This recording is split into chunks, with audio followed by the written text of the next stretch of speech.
எப்படியும் கவர்மெண்ட் வந்து எப்படியாச்சும் நம்பர் வாங்கிடலாம் அப்படின்னு சொல்லி வெண்ணிலா ரொம்ப முயற்சி எடுத்து பண்ணி பேசியிருக்காங்க. ஆனா அந்த டைம்ல வந்து சிக்னல் கிடைக்காம ஃபோன் வேற கீழ விழுந்து டிஸ்பிளே உடைஞ்சதுனால அடுத்தடுத்து பேச முடியாம போயிருது நம்ம கண்மணிக்கு.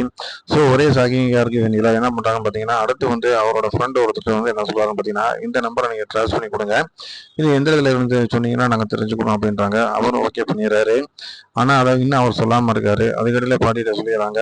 இந்த ஃபோன்ல வந்து ஒரு லேடி பேசுனாங்க அப்படின்னு தான் சொல்றாங்க ஒழிச்சு, அது கண்மணி அப்படிங்கிறது வந்து அவங்களுக்கு தெரியல. ஸோ பார்க்கலாம் என்ன நடக்குதுன்ட்டு. அதுக்கு முன்னாடி இங்க என்னன்னு பார்த்தீங்கன்னா, நம்ம வந்து அன்பு வந்துகிட்டு இருக்கும்போதே பார்த்தீங்கன்னா, கண்மணியோட சித்தப்பா வந்து தண்ணியெல்லாம் அடிச்சுட்டு அப்படியே ரோட்ல நடந்து வந்துகிட்டு இருக்காரு. அத பார்த்துட்டு ரொம்ப ஷாக்கிங்கான நம்ம அன்பு வந்து என்ன பண்றாருன்னா, கைதாங்கலாம் கூட்டு வந்து வீட்ல கொண்டு வந்து விடுறாரு.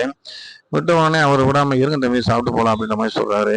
இவருக்கு ஒரே சங்கடமா இருக்கு. என்னடா இப்படி பண்ணிட்டு இருக்காரு அப்படின்ட்டு. கண்மணி முதற்கொண்டு எல்லாருமே வீட்ல இருக்காங்க. இருந்தாலும் வந்து அந்த இடத்துல வந்து எதுவுமே சொல்லாம பேசாம இருக்காரு. வீட்ல எல்லாரும் சாப்பாடு எடுத்து வைக்கிறாங்க. சாப்பிட ஆரம்பிக்கிறாரு. ஆனா சாப்பிடுறத பார்த்தீங்கன்னா, அவங்க சித்தப்பா வந்து இவருக்கு மருமையன் அப்படின்ற உரிமையில பயங்கரமா சாப்பாடு அள்ளி வாயில ஊட்டி விடுறாரு. அவரு திணறாரு. இந்த மாதிரி ஒரு டைம்ல எல்லாமே நடந்துகிட்டு இருக்கு. வீட்ல இருக்கவங்க எல்லாருமே ரொம்ப ஷாக்கிங் ஆறாங்க. இது ஒரு புறம் இருந்தாலும் கூட, அங்க என்ன இருக்குன்னு பார்த்தீங்கன்னா, கம்பெனி ஹோட்டல்ல வந்து ரொம்ப சூப்பரா ஒர்க் அவுட் ஆயிருக்கு. அதாவது வந்து அன்பு ஐடியாவுல வந்து நல்லா வெரைட்டீஸ் நெறைய பண்ணி செஞ்சிருக்காங்க. ஏற்கனவே வந்து கேஸ் சிலிண்டர் தட்டுப்பாடு இருக்கனால, இவங்க ஹோட்டல்ல வந்து ஆர்டர் அதிகமாவே வந்திருக்கு. அவங்களுக்கு ஒரு கணிசமான லாபம் வந்திருக்கு. இத வந்து அவர் எக்ஸ்போஸ் பண்ணி சொல்றாரு.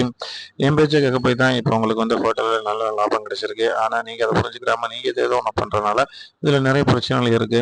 ஸோ வந்து எல்லாம் தெரிஞ்ச மாரி நம்ம நடந்துக்கக்கூடாது அப்படிங்கிறத வந்து கன்வீனியன்ட்டா மறைமுகமா அவர் வந்து சொல்றாரு.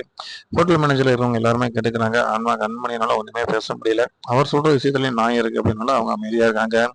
ஸோ கம்பெனி வந்து நல்லா ரன் பண்ணிட்டு வராரு. அதே நேரத்துல வந்து பார்த்தீங்கன்னா, அவரோட ஒர்க்க வந்து கரெக்ட்டா பெர்ஃபெக்ட்டா பண்ணிட்டு இருக்காரு.